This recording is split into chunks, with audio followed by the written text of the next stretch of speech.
Narito na ang Veritas Editorial, ang paninindigan ng Veritas 846 sa mga napapanahong usapin sa bansa. Pakinggan si Reverend Father Anton C.T. Pascual, Pangulo ng Veritas 846, ang radyo ng simbahan. Veritas Editorial. Lagot tayo, kapanalig, para sa kaalaman ng lahat na Pilipino na itala sa record high ang utang ng pamahalaan ng Pilipinas nito lamang Enero 2025. Umabot na po sa 16.31 trillion piso ang foreign at domestic debt ng ating Philippine government. Makaraang umutang ang pamahalaan ng Pilipinas ng 261.5 billion noong January 2025. Batay sa Worldometer data ng United Nations nitong March 3, 2025, ang populasyon ng Pilipinas ay nasa 118 million.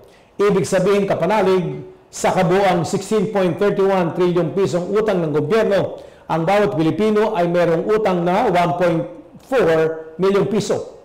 Ito ay babayaran ng bawat Pilipino sa pamamagitan ng tax o buwis at government services. Ipinaliwanag ng Bureau of Treasury na ang panibagong utang ng Administrasyong Marcos ay gagamitin daw sa pagpapaunlad ng ekonomiya at tiyakin ang fiscal sustainability ng bansa.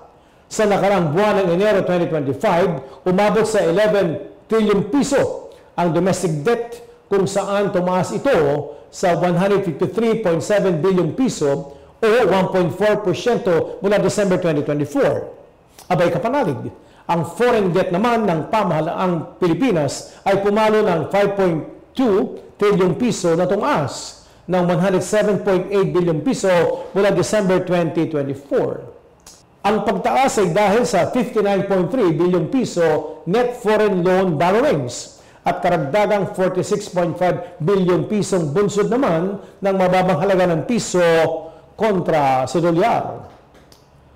Ang tanong ng marami kapanalig, saan mapupunta ang inutang ng perang ito?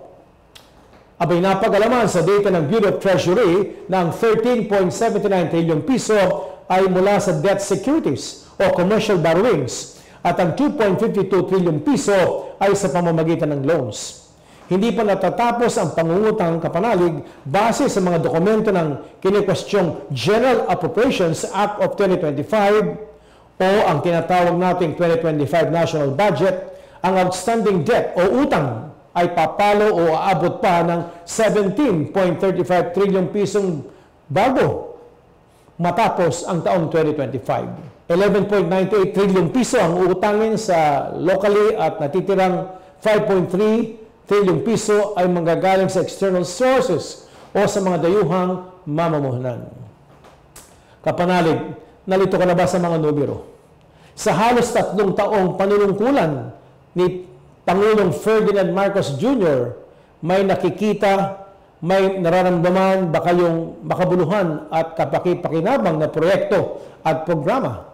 Sa kasalukuyan, lahat ng pangunahing pangangailangan ng mga mahihirap ay napakamahal ang presyo.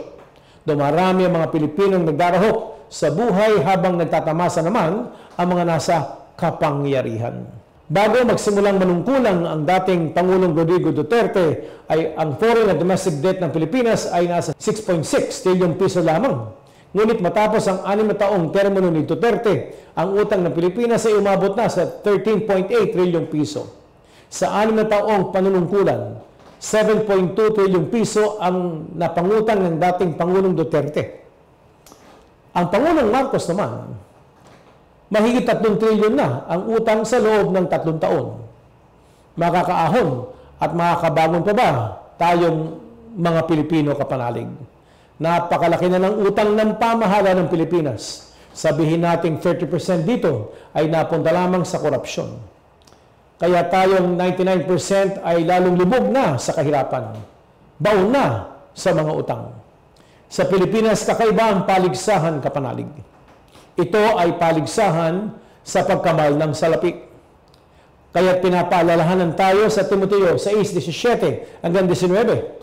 Command those who are rich in this present world not to be arrogant, nor to put their hope in wealth, which is so uncertain, but to put their hope in God, who richly provides us with everything for our enjoyment. Kapanalig, maging babala sa ating mga opisyal ng pamahalaan. Ang Ebanghelyo ni Lucas 12:15, nang sinabi niya, "Watch out, be on your guard against all kinds of greed. Life does not consist in an abundance of possession." Culture of service. Ito ang kailangan natin sa gobyerno, kapanalig, not culture of corruption. Sumainyo ang katotohanan. Inyong napakinggan ang Veritas Editorial. Ugaliing pakinggan ng Veritas Editorial kasama si Reverend Father Anton C.T. Pascual. Veritas Editorial.